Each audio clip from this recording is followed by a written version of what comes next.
বললো একজন আর কি খিদে পেয়েছে, একটু খাওয়াবে। ঠিক আছে চলো, একজন এখানে মানুষ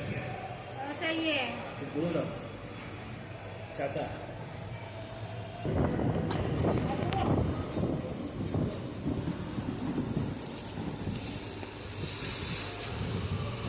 অ্যাকচুয়ালি ভিডিওটা করার একটাই কারণ, একজন চাচা বললেন যে দাদা আমার খাওয়া হয়নি সকাল থেকে, তো না খেয়ে আছি, তো আমাকে একটু সবজি ভাত খাওয়াবে। তো সেই কারণে একটা হোটেল থেকে জাস্ট যে দেখো খাবারটা নিয়ে যাচ্ছি, তো সবজি ভাত নিয়েছি।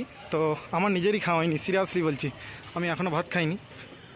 তো উনি বললেন যে আমাকে একটু ভাত খাওয়াবে, তো ভাবলাম নিজে খাওয়া হয়নি তো কী হয়েছে, তা বলে পাশে কেউ যদি না খেয়ে অভুক্ত থাকে তাদেরকে আমরা সাহায্য করব না, তাই না? তো আমি সে কারণেই ভাবলাম আমার খাওয়া হয়নি তো কী হয়েছে, একটা অভুক্ত মানুষ না খেয়ে কেন থাকবে। তো সেই কারণে ওনার জন্যে যে দেখো ভাত নিয়ে এলাম, সবজি ভাত, তো ওনাকে দেবো, বাকিটা দেখতে থাকো। চলো ওনার কাছে চলে এসেছি। চাচু বলছিলে না ভাত খাবে, তো কেমন লাগলো বলো? হ্যাঁ সবজি ভাত আছে, হ্যাঁ সবজি ভাত আছে, ওকে। একটু আশীর্বাদ করো, একটু আশীর্বাদ করো যেন। আশীর্বাদ করি তুমি সত্যিভাবে তোমার আমার কত যেমন হয় মা কালীকে জানাচ্ছি, আশীর্বাদ করি, বাবা মাকে তোমার আশীর্বাদ করি, ভগবান তোমার মঙ্গল করি, ঠাকুর তোমার মঙ্গল করি। আচ্ছা এটা পেয়ে খুশি তো? খাবারটা পেয়ে খুশি তো? যাক তুমি অন্তত খাও। আমার সিরিয়াসলি বলছে আমার এখনও খাওয়া হয়নি, সারাদিন কলকাতা গিয়েছিলাম, এখন আমার খাওয়া হয়নি, তো আমিও খাবো। আমার বাড়ি হচ্ছে ব্যাঙায়ের কাছে। হ্যাঁ আমার এখনও খাওয়া হয়নি। ঠিক আছে, অন্তত আপনারা না খেয়ে কেন থাকবেন না, এগুলো তো আমাদের কর্তব্য সমাজে, তাই না? ঠিক আছে, অ্যাকচুয়ালি আপনি খুশি হয়েছেন তো?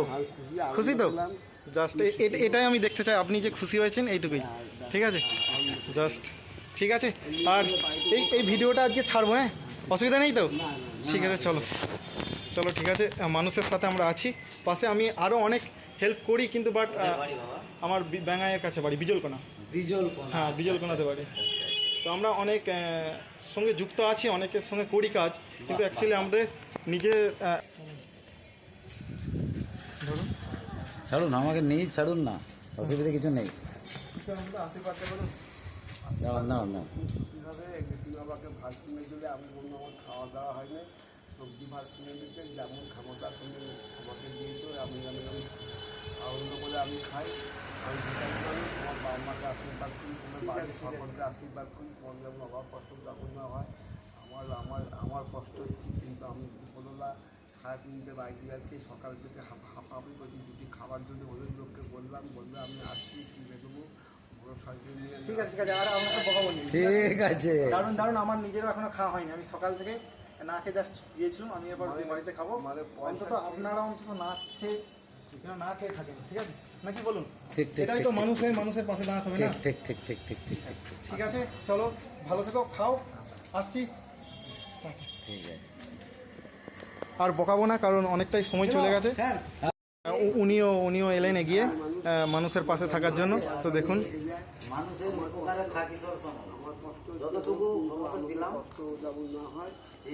উনিও দেখে গিয়ে এলেন মানুষ হয়ে মানুষের পাশে দাঁড়ানোর জন্য। খাবারটা কোথায় কাল মাপবে তার ঠিক ঠিকানা নেই।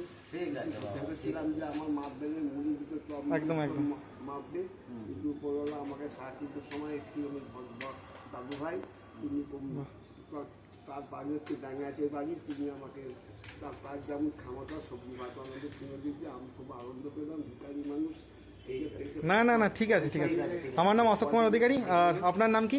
আমার নাম হচ্ছে রামমোহন নন্দীগ্রাম। রামমোহন নন্দীগ্রাম, ঠিক আছে কাকা। আপনি যে এগিয়ে এসছেন এটাই অনেক। যার যতটুকু সামর্থ্য এগিয়ে আসুন, ব্যাস। আসছি, ভালো থাকবেন, খুশি তো? আসছি তাহলে, আসছি। আপনি ছেড়ে দিবেন ওটা। হিন্দু হোটেলটা দেখতে পাচ্ছেন, অ্যাকচুয়ালি এই হিন্দু হোটেলটা থেকে আমি ভাত নিতে গিয়েছিলাম ওই অসহায় মানুষটার জন্য। তো বসে খেলে 35 টাকা, আর প্যাকেজ করে যদি নিয়ে যান বললো নাকি 45 টাকা দিতে হবে। তো তাই দিলাম, তবুও অন্তত একজন মানুষ অন্তত কেন অনাহার, এটাই হচ্ছে আমাদের সমাজে, আমরা যে মানুষ হয়ে মানুষের পাশে দাঁড়াতে হবে। তো সেই জন্য আমি ওনার কাছ থেকে নিয়ে নিলাম আর ওনাকে সবজি। তো দেখা যাক কী হয়। এটা হচ্ছে বাস স্ট্যান্ড।